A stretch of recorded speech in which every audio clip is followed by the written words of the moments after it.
সাভারের নবীনগর চন্দ্রা মহাসড়কের বাইপাইল পয়েন্টে ঢাকাগামী লেনে বড় বড় খানাখন্দ সৃষ্টি হয়ে ব্যবহার অনুপযোগী হয়ে পড়েছে। প্রতিদিনই সড়কের ওই ভাঙা অংশে যানবাহন উল্টে ঘটছে দুর্ঘটনা। এ বিষয়ে আরো জানাতে সাভার থেকে আমাদের সাথে যুক্ত আছেন সহকর্মী রুবেল আহমেদ। রুবেল, এই নবীনগর চন্দ্রা মহাসড়কের বাইপাইল পয়েন্টের যে অবস্থা, সড়কের যে পরিস্থিতি, এটা আসলে কতদিন ধরে রয়েছে এবং সড়ক বিভাগ এই বিষয়ে কি বলেছে? বান্ডেল থাকলে প্রতি সেনমানিতে টাকা বাঁচবে। বিকাশ সেনমানি বান্ডেল কিনে জিতুন প্রতি লেনদেনে। নবীনগর চন্দ্রা মহাসড়কের বাইপাইল পয়েন্টের যে খানাখন্দটা সৃষ্টি হয়েছে, আপনি জানতে চাচ্ছিলেন যে এটি কতদিন ধরে এমন হয়েছে।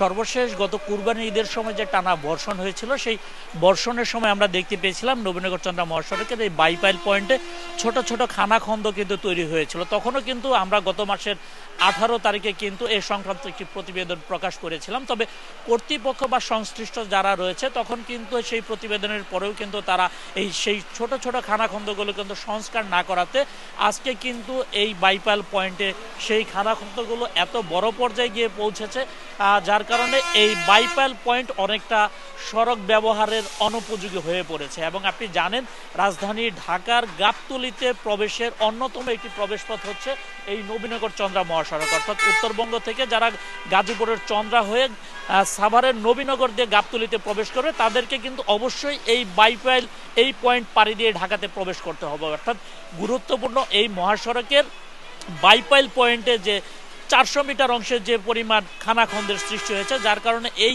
বাইপাইল পয়েন্টের যে 2 থেকে 3 মিনিটে পাড়ি দেওয়া সম্ভব ছিল যখন এই রাস্তাটি ভালো ছিল, তখন কিন্তু অনেকটা স্বাভাবিকভাবে মানুষ যাতায়াত করতে পারত। কিন্তু এই ব্যবহার অনুপযোগী হয়ে যাওয়ার পরে আমরা দেখতে পেয়েছি যে বাইপাইল পয়েন্টের অর্থাৎ 4 থেকে 500 মিটার খানাখন্দের জন্য শুধু এই বাইপাইল অংশ পাড়ি দিতে যাত্রীদেরকে 2 থেকে আড়াই ঘন্টা সময় লেগে যাচ্ছে। এবং এই বৃষ্টির মধ্যে যে খানাখন্দগুলো কি পরিমাণ গর্ত হয়েছে সেটাও কিন্তু চালকরা বুঝতে পারছে না, যার কারণে চালকরা অনেকটাই ধীর গতিতে ঝুঁকি নিয়ে কিন্তু এই অংশ পাড়ি দিচ্ছে। এবং এই বিষয়টি নিয়ে আমি সড়ক বিভাগের সাথে কথা বলার চেষ্টা করেছিলাম।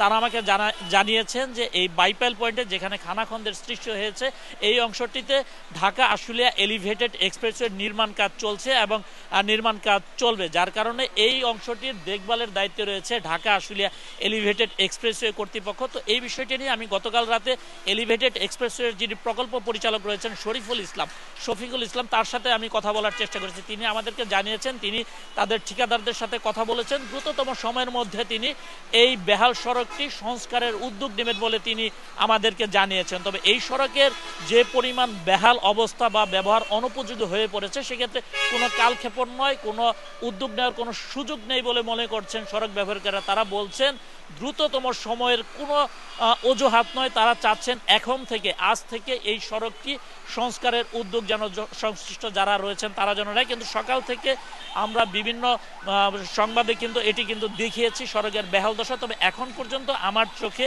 এলিভেটেড এক্সপ্রেসওয়ে কর্তৃপক্ষের কেউ যে এখানে এসে সড়ক পরিদর্শন করেছেন বা তারা যে সড়কটি সংস্কার করবেন এমন কিন্তু কোনো উদ্যোগ আমরা দেখতে পাইনি। তবে মানিকগঞ্জ সড়ক বিভাগের পক্ষ থেকে তাদের প্রায় 1 থেকে 150 মিটার অংশের যে খানাখন্দ রয়েছে সেখানে কিন্তু তারা বেশ কিছু ইট এনে কিন্তু সেই অংশটিকে তারা সংস্কারের জন্য চেষ্টা চালিয়ে যাচ্ছেন। তবে যে মূল যে ভোগান্তির যে অংশটিতে রয়েছে এলিভেটেড এক্সপ্রেসওয়ের যারা এই সংস্কার করবে বলে মানিকগঞ্জ সড়ক বিভাগের পক্ষ থেকে বা এলিভেটেড এক্সপ্রেসওয়ে কর্তৃপক্ষ আমাদেরকে জানিয়েছেন, সেখানে সকাল থেকে এখন পর্যন্ত আমরা কাউকে দেখিনি যে এই সড়কটি সংস্কারের জন্য তারা প্রয়োজনীয় পদক্ষেপ নেবে, যার কারণে এই সড়কটি এখন ব্যবহারের অনেকটাই অনুপযোগী হয়ে পড়েছে। 5 মিনিটের সড়ক পাড়ি দিতে যাত্রীদেরকে 1.5 থেকে 2 ঘন্টা সময় লেগে যাচ্ছে। যাত্রীদের ভোগান্তি সীমাহীন পর্যায়ে গিয়ে পৌঁছেছে, যার কারণে তারা বলছেন আজকে থেকে এই সড়কটি যেন সংশ্লিষ্ট যারা রয়েছেন তারা যেন সংস্কারের উদ্যোগ নেন। সাভার থেকে জানাচ্ছিলেন সহকর্মী রুবেল আহমেদ।